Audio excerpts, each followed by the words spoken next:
Halo teman-teman, selamat berjumpa kembali dengan saya YouTuber Deso. Tidak lupa seperti biasanya saya mengucapkan selamat bertemu kembali, selamat berbahagia, salam sadar, salam waras, salam damai untuk alam semesta, untuk semua makhluk-makhluknya. Saya tidak lupa mendoakan teman-teman dilimpahi keberkahan, banyak rezeki, diberi kesehatan dalam lindungan Tuhan Yang Maha Esa. Pada video kali ini saya akan bereaksi terhadap video dari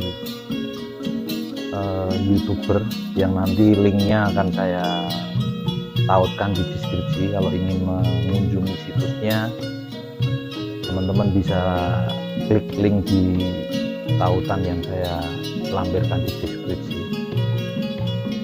Langsung saja kita tonton videonya, dan video ini murni dari keinginan saya untuk generasi kita, bangsa Indonesia, agar kita tidak lupa terhadap sejarah dan kita tidak terburu-buru untuk mengambil keputusan bahwa video ini berafiliasi kepada golongan tertentu, politik tertentu, atau dalam hal ini kita sedang ramai untuk menjelang pemilu ya. Jadi saya tidak berafiliasi kepada bakal calon tertentu atau orang tertentu. Jadi video kali ini murni adalah analisa saya pribadi, murni dari pendapat saya pribadi. Isi dan konten dari video ini yang saya reaksi ini murni milik dari channel yang bersangkutan. Isi serta tanggung jawab adalah juga tanggung jawab dari sang kreator sendiri. Jadi saya di sini mereaksi karena saya merasa tertarik oleh isi yang ada dalam video tersebut. Mari kita tonton bersama-sama teman-teman, dan nanti silahkan kalau misalnya teman-teman ada pendapat, ada tambahan, ada koreksi, silahkan tinggalkan jejak di komentar. Terima kasih. Ayo mari kita tonton bersama-sama.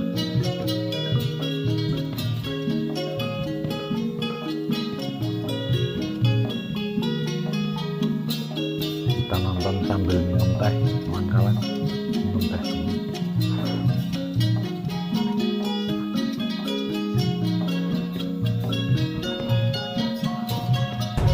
Apakah kalian sadar bahwa kebangkitan Nusantara sedang terjadi saat ini?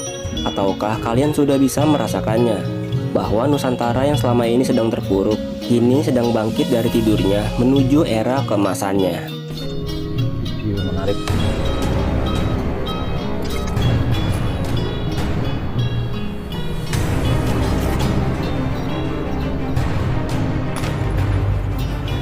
Lupa kunjungi situsnya teman-teman dari kanal. Sebenarnya apakah yang dimaksud kebangkitan Nusantara itu? Ini maksudnya adalah kebangkitan Indonesia yang selama ini terpuruk, tersingkirkan, kerap menjadi keset bagi bangsa lain. Sejarah asli leluhur yang sudah diburamkan oleh penjajah sehingga Indonesia kehilangan jati dirinya, yang tertidur pula selama ratusan tahun, kini mulai bangun dari tidur panjangnya dan mulai bangkit untuk menunjukkan kepada dunia bahwa Indonesia bukanlah bangsa ecek-ecek. Nusantara atau Indonesia adalah bangsa besar yang sedang tertidur. Jika selama ini kita lupa pada jati diri kita sendiri, tanpa kita sadari, mulai dari saat inilah sebenarnya kita sedang disadarkan untuk bangun dan membuka mata dari tidur panjang. Jauh ratusan tahun lalu, ternyata leluhur Nusantara sudah mencatat tanda-tanda kebangkitan Nusantara. Apa sajakah tanda-tanda itu? Berikut ini adalah tanda-tanda kebangkitan Nusantara menurut naskah serat-serat kuno. 1. Munculnya pemimpin dari pinggiran Kali Solo. Dalam serat Mahameru kuno tertulis ramalan Sabdopalon Nagi Janji sebagai berikut. Suatu ketika akan datang seorang pemimpin dari pinggiran Kali Solo dan bakal mampu mewujudkan impian anak cucuku. Pemimpin itu memberikan hak-hakku yang sebelumnya direbut bangsa keturunan Kurawa. Dan di tempat yang barulah seluruh dunia akan dibuat silau dengan cahaya Nusantara. Yang dimaksud dari Kali Solo itu sendiri yaitu Sungai Bengawan Solo, yang merupakan sungai atau kali terbesar dan terpanjang di Pulau Jawa. Jika kita lihat selama ini Indonesia sudah dipimpin oleh 7 orang presiden. Namun hanya satu presiden yang berasal dari daerah yang pinggirnya dilewati oleh Kali Solo. Siapakah presiden ini? Ya, Pak D. Joko Widodo, yang dulu pernah menjadi wali kota Solo selama 2 periode dan kini menjadi presiden selama 2 periode. Pak D. Jokowi adalah satu-satunya dari 7 presiden yang berasal dari Solo, kota yang pinggirnya dilewati Kali Solo atau Sungai Bengawan Solo. Ini sesuai dengan isi naskah Serat Mahameru kuno. 2.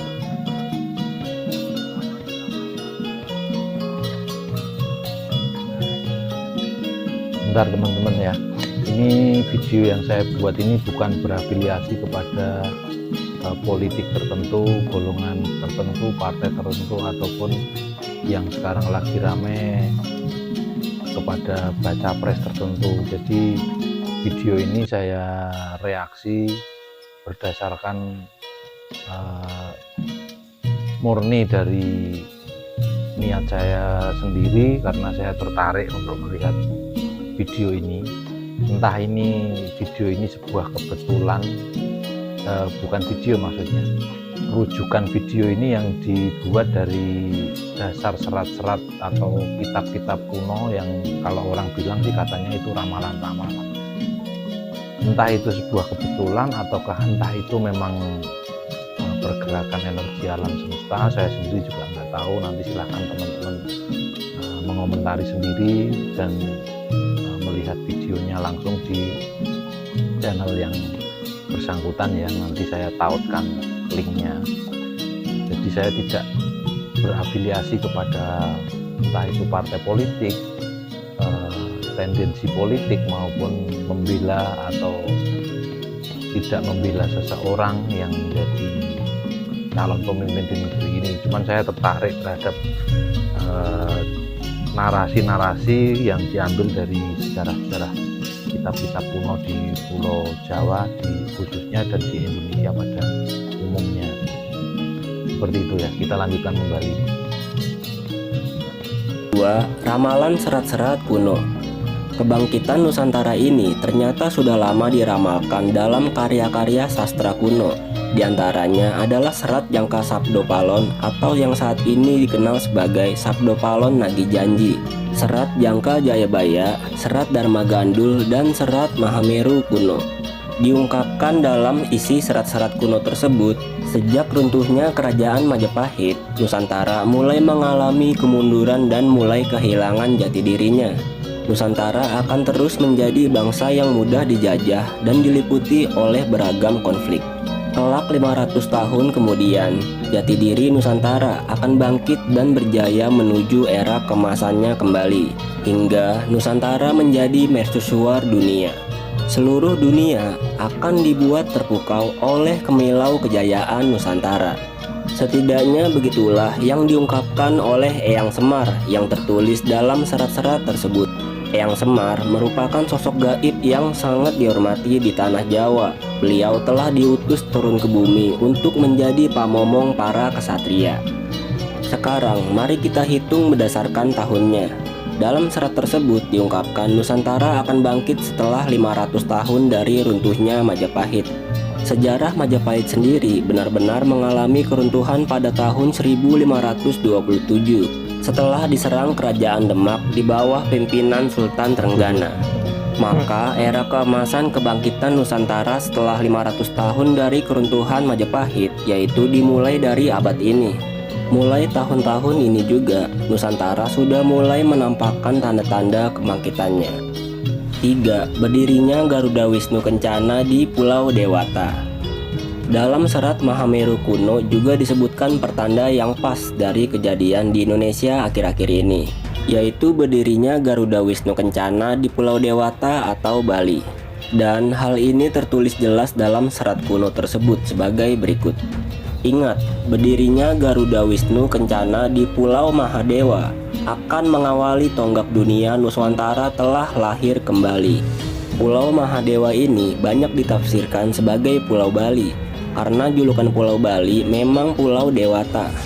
Patung Garuda Wisnu sendiri selesai dibangun pada tahun 2018, tepat di bawah kepemerintahan Joko Widodo. Kebetulan atau bukan? Ingat, di dunia ini tidak ada yang namanya kebetulan, karena semuanya sudah tertulis di Lauhul Mahfudz dan sudah direncanakan oleh Yang Maha Kuasa. 4. Dibubarkannya HTI dan FPI sebagai penanda pemberantasan terhadap ideologi asing. Sebagai negara yang memiliki sumber daya alam yang melimpah, bukan rahasia umum lagi jika Indonesia menjadi incaran banyak negara asing. Penjajahan memang sudah ditiadakan sejak Perang Dunia berakhir. Namun masih ada 1001 cara bagi bangsa asing dan elit-elit kapitalis asing untuk menguasai Indonesia. Mereka sudah menerapkan strategi seperti, jika tidak bisa menjajah Indonesia secara langsung, maka kuasailah perpolitikan di Indonesia dari dalam. Rusaklah jiwa nasionalisme generasi anak muda, belokkan sejarahnya dan sembunyikan sejarah asli Indonesia yang sebenarnya. Salah satu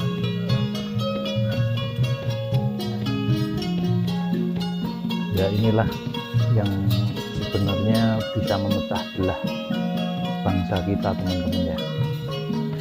Memang ada negara atau pihak-pihak tertentu yang ingin mengaburkan sejarah, karena mereka kalau menjajah secara fisik seperti dulu, zaman penjajahan dulu, memang setelah Indonesia merdeka kan terus ada PBB yang dulunya belum PBB sih, masih Konvensi Wina itu kan menyatakan bahwa penjajahan itu sudah dilarang. Tapi pada intinya karena negara kita ini kaya sekali dengan sumber daya alam, dengan kekayaan alam, banyak negara-negara khususnya Barat ya, ini memang dalam tanda kutip Barat, itu menjajahnya melalui ideologi. Jadi mereka membuat propaganda bahwa, seperti contohnya salah satu ya, mereka bilang bahwa negara Indonesia itu klan Melayu lah, mereka bilang itu dengan IQ rendah, dan bagaimanapun caranya itu orang-orang, terutama orang-orang awam yang di Barat itu jangan sampai mengenal negara-negara di Asia dan kehebatan negara di Asia, khususnya Indonesia, karena mereka takut begitu mengenal Indonesia itu tidak seperti yang mereka propagandakan.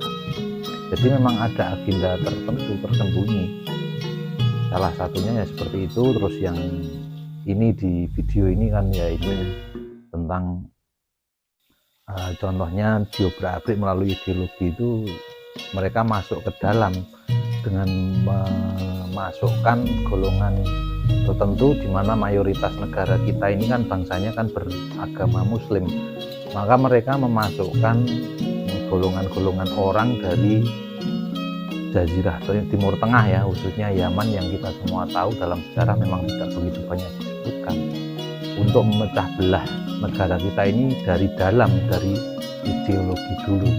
Karena secara faktual memang kita negara Muslim, dan agama Islam itu khususnya adalah juga berasal dari Arab, maka mereka memasukkan atau membawa orang-orang yang notabene menjadi cikal bakal atau asal muasal dari agama Islam itu sendiri, dimasukkan ke sini, di mana mereka itu sebenarnya sudah dititipi misi dari dulu untuk memecah belah bangsa dan negara ini. Jadi hati-hati, mohon berhati-hati kita dalam bersikap, teman-teman, gitu ya. Yuk kita teruskan.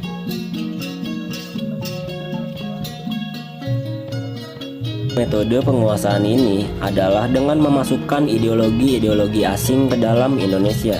Ideologi khalifah kebetulan menjadi ideologi senjata yang coba dimasukkan ke dalam perpolitikan Indonesia. Kenapa mereka memasukkan senjata khalifah di sini? Karena mayoritas masyarakat Indonesia itu menganut agama Islam, sehingga umat agama Islamlah yang mereka kacaukan. Kedua ormas Islam ini secara resmi dibubarkan pemerintah pada tahun 2020 lalu melalui surat keputusan bersama karena dinilai bertentangan dengan tujuan Pancasila dan Undang-Undang 1945. Dan FPI juga terbukti berbaiat kepada ISIS, yakni organisasi terorisme di Irak dan Suriah yang juga mengusung konsep khilafah. 5. Pindahnya ibu kota Indonesia ke Kalimantan. Saat ini masih banyak masyarakat Indonesia yang belum sadar atau belum tahu kalau ibu kota Indonesia bukanlah Jakarta lagi, melainkan sudah pindah ke Kalimantan dengan nama Nusantara. Pada tanggal 14 Januari 2022, Presiden Joko Widodo telah meresmikan nama Nusantara sebagai nama ibu kota Indonesia yang baru. Kota Nusantara ini terletak di Penajam Pasir Utara, Kalimantan Timur. Dari 80 nama yang terdaftar, Presiden Jokowi memilih nama Nusantara karena dianggap nama Nusantara sudah lama terkenal dan menjadi ikon di dunia internasional. Menariknya, di dalam serat kuno Mahameru, leluhur Nusantara sudah memprediksi akan adanya kejadian pemindahan ibu kota ini, dan ini akan berkaitan dengan kebangkitan Nusantara menjadi mercusuar dunia. 6. Meletusnya Gunung Merapi setelah 500 tahun runtuhnya Kerajaan Majapahit. Kerajaan Majapahit memiliki dua versi tahun kejatuhan. Namun jika dilihat dari naskah Dharma Gandul, Majapahit runtuh pada tahun 1478. Dalam naskah ini juga dikisahkan 500 tahun kemudian Sabdopalon akan kembali untuk mengembalikan kejayaan Nusantara dan membangkitkan ajaran leluhur Nusantara. Kembalinya Sabdopalon ditandai dengan meletusnya Gunung Merapi dan laharnya nanti mengalir ke arah barat daya. Dalam serat Dharma Gandul juga tertulis perjanjian Sabdopalon dengan raja terakhir Majapahit, yaitu Prabu Brawijaya kelima. Di situ tertulis bahwa masa kejatuhan Nusantara hanya berusia 500 tahun dan 4 zaman, yang dimana di masa ini Nusantara sudah jatuh kepada kekuasaan kerajaan Islam dan mulai mengalami kemunduran dari beragam sisi. Hitungan zaman dalam sistem kalender Jawa adalah sewindu atau 8 tahun. Jika demikian, maka 4 zaman yang dimaksud adalah 32 tahun. Jika ditelitik dalam tahun kejatuhan kerajaan Majapahit, maka 500 tahun dan 4 zaman itu perhitungannya adalah tahun 1478 tambah 500 tambah 32 sama dengan tahun 2010. Ini adalah tahun terakhir kali Gunung Merapi meletus yang beritanya menghebohkan pertelevisian Indonesia selama berminggu-minggu. 7. Ditegakkannya kembali ajaran Budi. Dalam naskah Jangka Sabdopalon atau yang biasa disebut dengan Sabdopalon Nagih Janji, disebutkan setelah 500 tahun jatuhnya Majapahit, maka Sabdopalon akan kembali ke bumi Nusantara dan mengembalikan ajaran Budi yang sudah lama hilang di masyarakat. Inti ajaran Budi adalah bahwa setiap manusia sudah dibekali Tuhan sebuah roh ilapi atau ruh ilahiyah yang menjadi inti manusia, yang menjadi nyawa manusia bisa hidup. Ruh ilapi ini adalah perangkat rohani yang berasal dari percikan cahaya Tuhan, yang oleh tasawuf Islam disebut sebagai roh Qudsi atau Nur Muhammad, oleh umat Kristen disebut sebagai roh kudus, oleh umat Hindu sebagai Atman, oleh umat Buddha disebut sebagai bodhicitta atau kesadaran, dan oleh orang Kejawen disebut sebagai Yitma atau. Ini yang penting teman-teman, bukan maksudnya ajaran Budi itu terus menghilangkan salah satu agama atau agama tertentu, tapi intinya Budi itu adalah dalam sikap, dalam berpikir, berbicara. Jadi yang harus kita ingat bahwa Budi ini jadi dasar, bahkan dia bisa masuk ke semua agama dan diamalkan oleh semua penganut agama. Budi itu cenderung kepada ekspresi kita. Disebut sebagai Yitma atau diri sejati. Jika manusia mengenali jati dirinya, maka ia akan mengenali Tuhannya. Dari sinilah muncul budi pekerti luhur dari diri manusia. Namun, ketika ajaran budi ini kembali, bukan berarti akan memusnahkan agama-agama lama yang sudah ada di Indonesia, melainkan lebih mengedepankan pada budi pekerti yang luhur dan etika yang baik yang dulu menjadi budaya adab jati diri Nusantara. 8. Banyak bermunculan peninggalan sejarah yang terkubur. Banyak misteri sejarah Nusantara yang belum terungkap. Literatur sejarah kita tidak banyak karena banyak peninggalannya yang juga hilang. Kini peninggalan-peninggalan itu mulai banyak muncul lagi ke permukaan. Jika dilihat dari segi spiritual, ini merupakan janji leluhur kepada generasi Nusantara. Nanti 500 tahun setelah jatuhnya Majapahit, akan muncul kembali peninggalan kejayaan Nusantara masa lalu ke permukaan bumi. Ini bertujuan agar generasi Indonesia bisa menelitinya, sehingga ketahuanlah bagaimana sejarah Nusantara yang sebenarnya di masa lampau. Karena dengan memahami sejarah Nusantara, maka Indonesia akan satu langkah lebih maju dalam memahami jati dirinya. 9. Kembalinya 1.500 benda pusaka Indonesia dari Belanda. Benda-benda bersejarah ini awalnya hasil jarahan penjajah kolonial yang dibawa ke Belanda dan disimpan bertahun-tahun di Museum Nusantara di kota Delft, Belanda. Setelah Presiden Jokowi datang dan bernegosiasi dengan pemerintah Belanda, dalam penantian yang panjang, sebanyak 1.500 benda bersejarah Indonesia akhirnya bisa dipulangkan ke Indonesia. Koleksi benda-benda bersejarah ini sudah tiba di tanah air sejak 23 Desember 2019 silam. Dari tanda-tanda tersebut sudah menunjukkan bahwa kebangkitan Nusantara untuk menjadi mercusuar dunia seperti yang dijanjikan para leluhur. Nah teman-teman, demikian video yang barusan kita tonton. Menarik, video yang bagus. Terima kasih kepada sang kreator yang merangkum video yang begitu luar biasa.